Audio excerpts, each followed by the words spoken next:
What do you love about farming, Augustine? What makes it so, where's your passion come from doing this every day? I mean, do you ever think about the fact that you're producing a product that everybody all over the world will enjoy?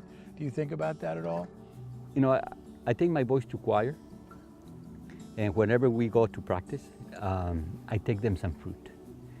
And when I see the little ones, you know, the kids just waiting for the guy that brings fruit over, that makes me feel good. You know, that especially the children love eating the fruit that we grow. Yeah. You know, apples, persimmons, you name it, mandarins, gold nugget mandarins. Yeah.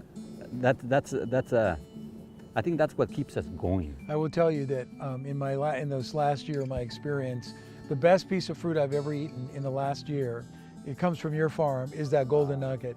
It's not a very pretty fruit, but boy, underneath it is an absolutely delicious experience of taste. It is so wonderful. Tell me, what are you growing out here? We're in the middle of the tango orchard, right?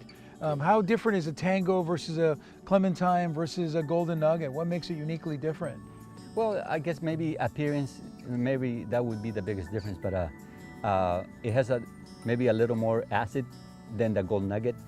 May I? Of course. Pick this? Of course. Yes, it's a beautiful looking fruit. Yes. So is this is not quite ready to pick yet, right? It's not quite ready. So what are you looking for in order for it to be ready to pick? Is it color? Just full color. Okay. If you see any green, you know, green fruit, that means, you know, some are not quite ready. And sugar. Yes. And sugar. So January 20th or so, you know, they'll be ready. Yeah. The majority. Yeah. Wow. How did you end up here? Where are you from originally? How did you end up here in this part of the Central Valley? Well, I was born in Mexico. This small town in Mexico called Totatiche, Jalisco. And when I was 16 years old, I told my dad, you know what, Dad, I want to go with you. He used to come over here every year to work. So I told him, you know, I want to go with you and work over there. He goes, you know what? I think you're too young. You know, you have to wait a few more years. I said, no. You know, I'm old enough. I can work just like any adult person. And he goes, you know what? That's fine. Started working. You know, where he was working, they were nice enough to give me a job, and I worked there about 6 years. And right after that, that's when I had the opportunity to work for Tony and Rachel Medina here at this ranch. And I don't know why, but you know, maybe they were looking for somebody to take over. But I don't know why it was me. You're the American dream for me. When I think about it, you come from a different country, born in a different country, started working as a farm laborer, to owning your own farm. I think I just had an opportunity to do something.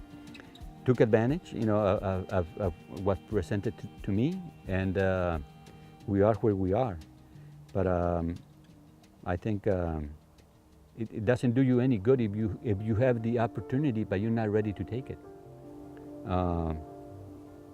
You just have to be ready,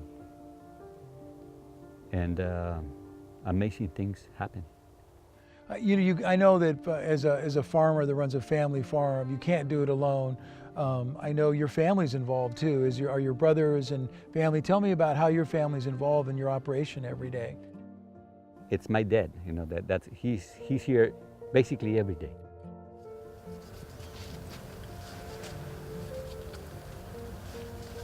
Prueba, ya tiene suficiente jugo y color. Está empezando. Mucho jugo, pero le falta azúcar. Le falta azúcar, pero ya tiene una poca de azúcar. Un mes más. 30 días más. 30 días más.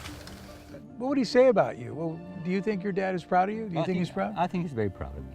I think he is. I think he's very proud of all his kids. And I think the proof is this one day when we were together, we were celebrating his birthday. And he was just, you know, looking at all his kids, he said, you know what, I don't think I did such a bad job. I'm happy with the kids that I brought to this world. You have an amazing family, your father, your children are involved, your wife. You're growing a fruit that people all over the world love and enjoy. What are you most proud of? What are you most proud of with what you do every day? My kids, my wife, my family. This, this is beautiful. It's just a product of what we do every day. It's amazing, but I think my family is what I'm most proud of.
So where is, growing up in the Central Valley as I did and you did, you always hear about the prolific, production in the Central Valley when it comes to citrus and mandarins. Where is the Central Valley in terms of production for mandarins and citrus?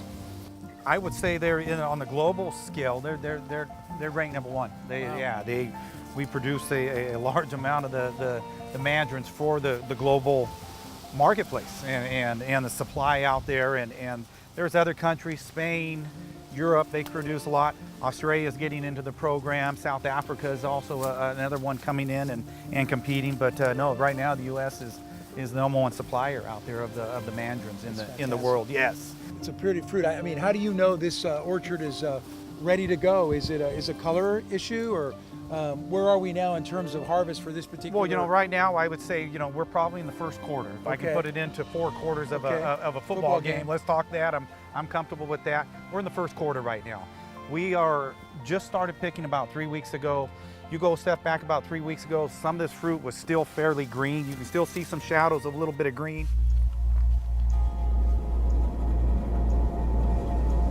It's super windy today. Which is really unusual. Does that present any sort of special issues in terms of the harvest at all? It does. You get very concerned, especially through the development process. This late in the stage, you're probably not, you can get a little bit of damage. Obviously, you see these branches shaking around and stuff like that. You can get what they call limb rub, and these things rubbing against each other and bruising and stuff like that. You see some acreage that has old, dry, deadwood in there. Well, that fruit will rub against it. You'll get a lot of rub mark and scratches. Well, that's cosmetic. There's got to be some challenges. What are some of the biggest challenges in being a small farmer and trying to grow this particular fruit? Well, as we mentioned, I mean, it's this, right now in the citrus industry, the big hot topic is the ACP right now. There's a pest right now that's coming in and is fighting hard to knock our industry down. There's those pheromone traps, they kind of disrupt the mating cycle of the pest in the trees, an aroma, and it throws off. It's not in every tree. They space them out every 3rd or 4th tree. Some people will go a little heavier, denser on some. It's that one there. It's just a natural pheromone. We're sitting right now, it's a 40-acre block of clementines we're sitting in here. I'll probably pick 5 to 6 acres of it today. Okay. There's some other programs might come in and pick 20 acres. It just depends on what your needs are for your particular market and what you're picking into. For homegrown organic farms right now, we're looking at probably 5 to 6 acres a day. We pick into totes out here. You can pick into a 25-pound tote. Some people pick into a 1,200-pound bin. We choose to do the tote. It really takes a lot of the the pressure for the truck ride into the packing house, so you're storing into a smaller tote, a lot less weight on the fruit. We're just trying to keep the fruit in the best condition. And as we work our way into the packing house, same thing. We don't try to have the fruit drop that much. We got a lot of padding, and we take every step through the whole process is keeping the fruit as comfortable and safe as possible. Because like you said, you don't want to damage it. Do you have relationships with those workers? Have they been with you for a while? Yes, a lot of these guys. Yeah, one of my contractor here, a guy named Manuel Ariano, he's been with me for 13 years.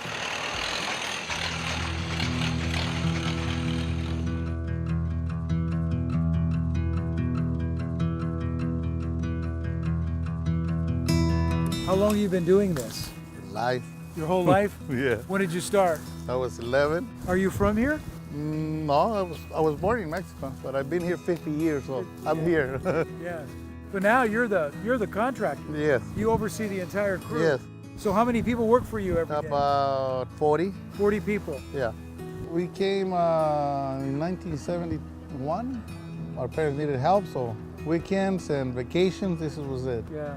And you were 11 years old. Mm-hmm. Is it still rewarding for you knowing that you're picking something that we're all going to enjoy? I had a chance to move out of this business, do something else when I was growing up, but this is home for me. This is where I feel comfortable. So that's the reason I stayed. Yeah. How many oranges will you clip today? Can you guess? It takes about a lot. I can't even guess on this. 1,000. Oh, no, I think it's a lot more than that. 5,000. Probably. You have a special clipper too. I've never seen anything like that, really small. Yeah, but this is especially made for Mandarins because it overlaps. Because when you use orange clippers, cut the skin off like that. Yeah. It damages it. And do you clip? I mean, why are you clipping and not pulling? Well, if you try to pull it, that happens. Okay. And that's going to damage the fruit? Yes. Well, they won't even pack it, they'll send it to juice. Okay. Yeah. Can you teach me how to cut one? So I put this in my finger like this. Yes. Okay. You grab it with the same hand. The same hand. Yes. And Like then this. yes, and then just pull towards you like this. And clip. Wow. And you live in a stem. This is not easy. No, it takes practice. Wow. That's not easy. And to do 10,000 of these. No, you're not gonna do it. I might do, you not. You can do it, I can do it. No. I like what I do. I love what I do. I'm on a forklift all day with my people all day, and I feel home. I feel I could have been in a packing house or a warehouse or someplace else. It's just this is it for me.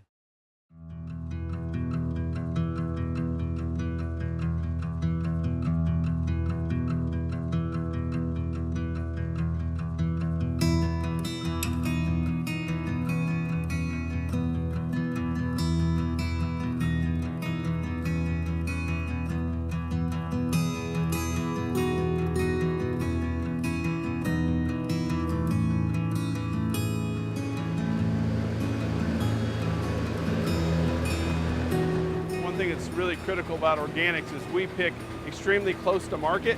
We do that because we don't have these synthetic fungicides. So when we pick our fruit, it's optimal as far as maturity, and we get that on the road as soon as we can. The closer it is from coming off the tree, what a distinction of flavor and taste. It's a completely different experience. Oh, it's amazing. And it's one of the things we really recommend to our retailers to really keep their inventories tight, to keep that fruit fresh to their consumer, and the consumer will just have a better eating experience. 99.9% of our organic products stay in North America. And that's due to demand, number one. And number two, with the lack of fungicides, putting them on a vessel for 10 days to 2 weeks is very risky. Seeing these bigger ones, how do those get in there? Are those just anomalies or? Yeah, it's just a larger piece of fruit. It could potentially bloom at a different time of year, and they'll be graded out before they're packed. If they don't have this is a fine piece of fruit, but that much green is too dark, so they'll be thrown out. Unfortunately, that fruit eats just as well as this piece of fruit. I was just gonna say, right? But the consumer's been trained.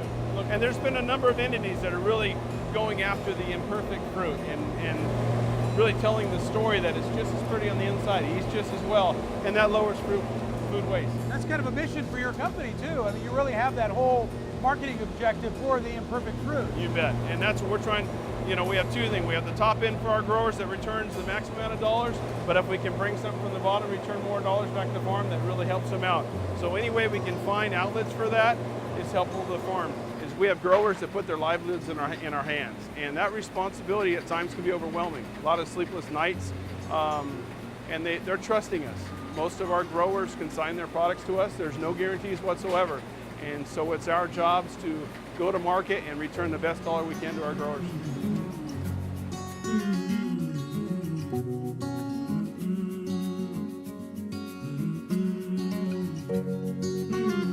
So this is what we're going to call the pre-grade area. This is a grade before the grade. So this is where you'll pull out your main decay.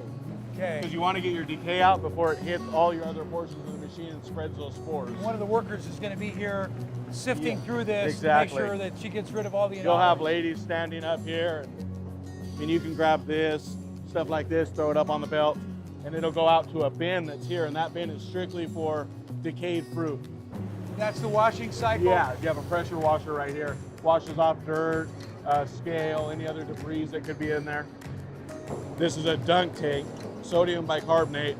All it does is wash, disinfect the fruit. That's essential. Why?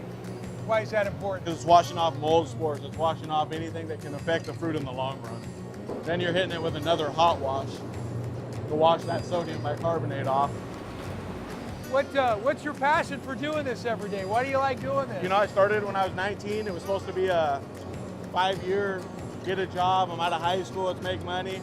And then I kind of just kept growing and building, and I love agriculture. I love learning the difference you see in the fruit. When you give a kid a mandarin, you see them smile, Yeah. They love the sweetness of the fruit and just how it all grows and starts. I mean, I love it. That's awesome. I grew to love it. My folks, they live up in Roseville up north. They see our product in stores up there, Yeah.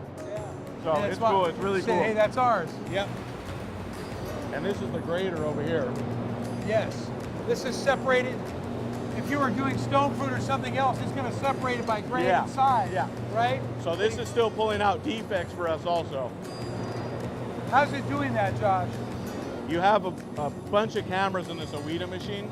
So when the fruit rolls through, the camera's taking multiple pictures, and when it sees certain defects, it knows to kick those out. Right down here, it goes to a grade table. So these are actually ladies grading. They're gonna pull out stem pull, things the machine can't see, or things the machine misses, they're gonna pull that out themselves. Then once it passes them, we'll go through the PLU machine down to the pack tables.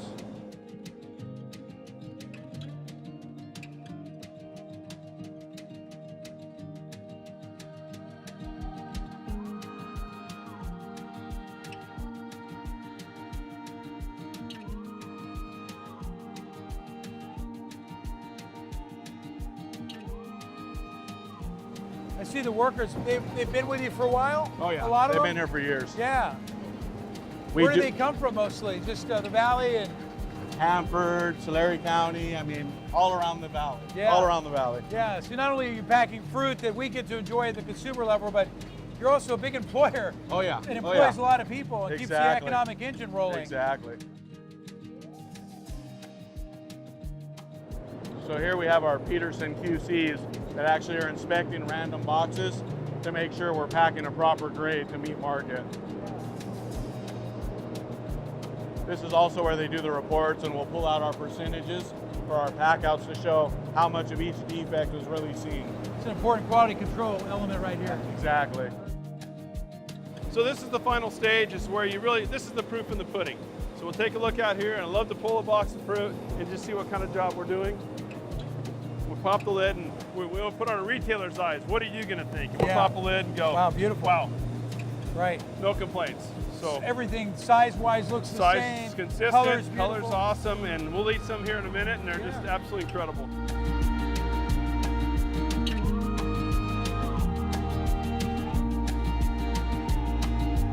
Think about all the businesses and partnerships that it takes to get this done. Do you ever think If about we didn't that? have this around here, you'd have a lot of people unemployed. Yeah. A lot of people unemployed. I mean, it's a big part of the economics around here. If we didn't have people making boxes, they'd be out of the job. If we didn't have the boxes of the fruit, these ladies would be out of the job. and how they're going to take care of their families and support themselves, you know?